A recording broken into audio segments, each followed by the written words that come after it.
నమస్కారం.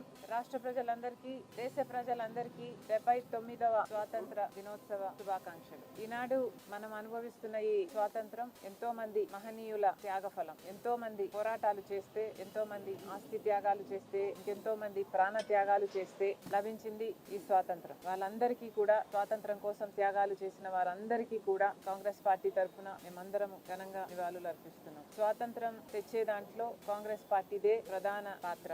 అలాగే మన దేశానికి, స్వతంత్ర భారతదేశానికి అభివృద్ధికి పునాదులు వేసింది కూడా ఈ కాంగ్రెస్ పార్టీ. మరొకసారి మీ అందరి సమక్షంలో సందర్భంగా కాంగ్రెస్ పార్టీ అప్పుడే కాదు, ఇప్పుడు కూడా రాహుల్ గాంధీ గారి నాయకత్వంలో దేశం కోసం, ప్రజల కోసం, రాజ్యాంగం కోసం కట్టుబడి ఉంటుంది. ఎంతటికైనా, ఏ పోరాటానికైనా తెగించి ఉన్నామని మరొకసారి మాటిస్తున్నాం.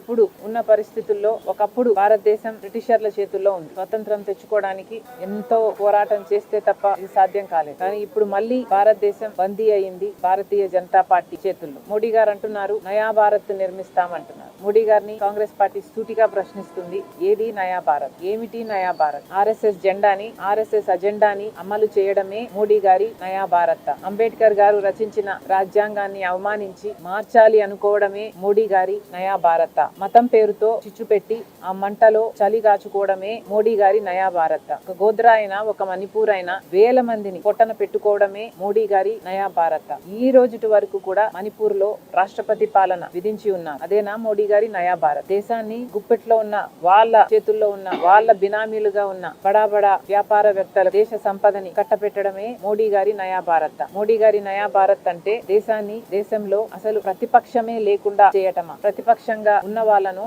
లేకపోతే మోడీ గారిని, బీజేపీని ప్రశ్నించిన వాళ్ళని అక్రమంగా జైళ్లలో పెట్టడం, కేసులు పెట్టడం, లేదా వాళ్ళ మీద ఈడీని, ఇన్కమ్ ట్యాక్స్ ని, సిబిఐని ఉసిగొల్పడమే మోడీ గారి నయా భారత్. ఆఖరికి RBI, election commission of India లాంటి ఇండిపెండెంట్ వ్యవస్థలను కూడా మోడీ గారు స్వార్థ రాజకీయాల కోసం వాడుకుంటున్నారు. ఇదేనా మోడీ గారి నయా భారత్? మళ్ళీ చెప్తున్నాం, ఇది నయా భారత్ కాదు, ఇది దగా భారత్. భారతదేశం మోడీ గారి చేతుల్లో దగా పడింది, మోడీ గారి చేతుల్లో మోసపోయింది, మోడీ గారి చేతుల్లో, బీజేపీ చేతుల్లో ఈ రోజు భారతదేశం బందీ అయ్యింది. కాబట్టి ఇంకొక పోరాటం చేయాల్సిన అవసరం ఉంది. ఆ పోరాటాన్ని రాహుల్ గాంధీ గారు నెత్తినెత్తుకున్నారు. ఈ రోజు ఓట్ల చోరీ ఎంత బ్లేటెంట్ గా బీజేపీ సిగ్గు లేకుండా చేసిందో, మోడీ గారు, బీజేపీ కలిసి ఈసీని ఎలా తమ గుప్పెట్లో పెట్టుకున్నారో రాహుల్ గాంధీ గారు చాలా క్లియర్ గా, చాలా రీసెర్చ్ చేసి మరి దేశ ప్రజల ముందు పెట్టడం జరిగింది. మరి ఇలాంటి కనీసం ఓటు కూడా విలువ లేకుండా ఈ ప్రజాస్వామ్యంలో ధనవంతునికి, పేదవానికి ఎక్కడైనా ఒక కామన్ ప్లాట్ఫామ్ ఉంది, సమానత్వం ఉంది అంటే మన దేశంలో అది ఒక్క